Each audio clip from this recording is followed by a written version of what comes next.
Many have noted that Joe Biden's address last Thursday, marking the one-year anniversary of the Capitol attack, was the starkest and most powerful speech he's given.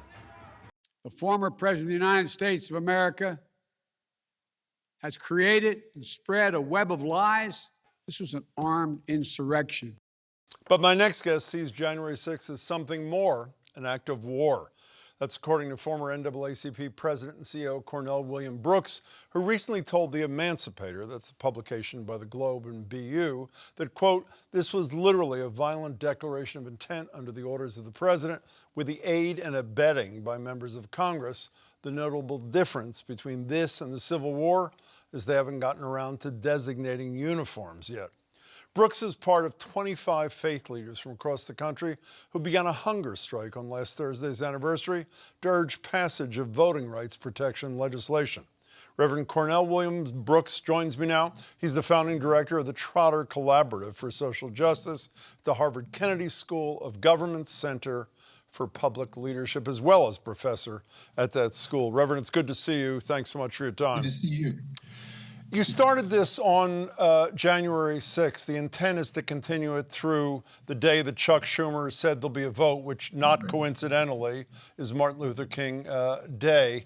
What is it that you hope to achieve in those 11 days? In those 11 days between the anniversary of an American tragedy, that is to say the insurrection, and the anniversary of a prophet of hope, that is to say the Reverend Dr. Martin Luther King, between those days, we have 11 days to go without food, to purify ourselves and to lift up the imperiled state of the right to vote. Let's bear this in mind. Martin Luther King, whose life we will celebrate and honor, risked his life again and again for the right to vote. John Lewis, whom we honored so only shortly ago, he risked his life again and again for the right to vote. A few years ago, Jim, I marched with the NAACP from Selma to Washington, D.C., 1,000 miles. So here we are in this moment, subject to a violent insurrection, the right to vote being suppressed from one end of the country to the other, and we're using our bodies to demonstrate the imperiled state of democracy and the necessity to pass voting rights legislation forthwith. I'm almost embarrassed to move from the near spiritual to the mundane, but do you expect the senators Manchin, Sinema, and 50 Republicans to be moved? Here's what I expect. What I expect is the American public to be moved. I'm far more confident in the people who took to the streets by the millions in the George Floyd protests, the climate change protests, so I'm confident in them. And bear this in mind, in 1965, there was a filibuster then. There was opposition to voting rights then. We secured the Voting Rights Act. So my confidence is in the American public, and my confidence is that we can apply enough pressure to get the John Lewis Voting Rights Act out of Congress, as well as the For the People Act. But with all due respect to Joe Biden is no Lyndon Johnson. And I'm not suggesting that people didn't rise up, but Johnson was a very special kind of president in terms of his ability to, let's call it, manipulate votes in the Congress. This may be true, but this is also true. If we can get the needed changes with respect to the filibuster, what we need to pass voting rights legislation, the bar is lowered. Let's note this. President Biden has to speak to the circumstances. He has to speak to the moment that we're in. Leaders are formed of their own volition, but they're also formed by the circumstances, the history that they inherit. And so in this moment, he has no other choice. We have no other choice. We should make clear, I should have made clear, that both the president and the vice president are speaking in Georgia tomorrow on this very same subject. So I mentioned war and your thoughts. You compared January 6th to the first shots being fired of the Civil War at Fort Sumter. Could you flesh that out a little bit for me? Absolutely. So I grew up 60 miles from Fort Sumter, where the first shots were fired in the Civil War, in which Fort Sumter was taken over before there was the Confederate Army. It was a military declaration of intent, a violent declaration of intent. In Washington, D.C., a year ago with the insurrection, we had the president call for American citizens to come, to take over the watch, to take over the Capitol, to disrupt the peaceful transfer of power. It was a violent declaration of intent.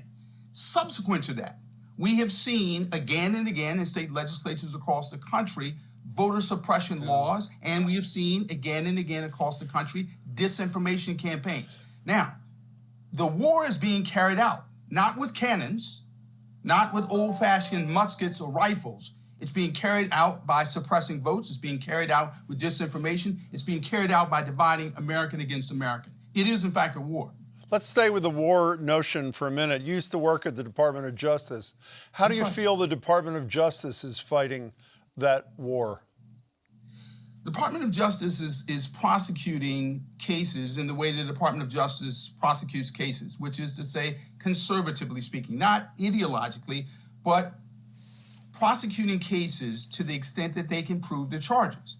The problem here is we don't have a series of disconnected minor crimes of trespass and disorderly conduct.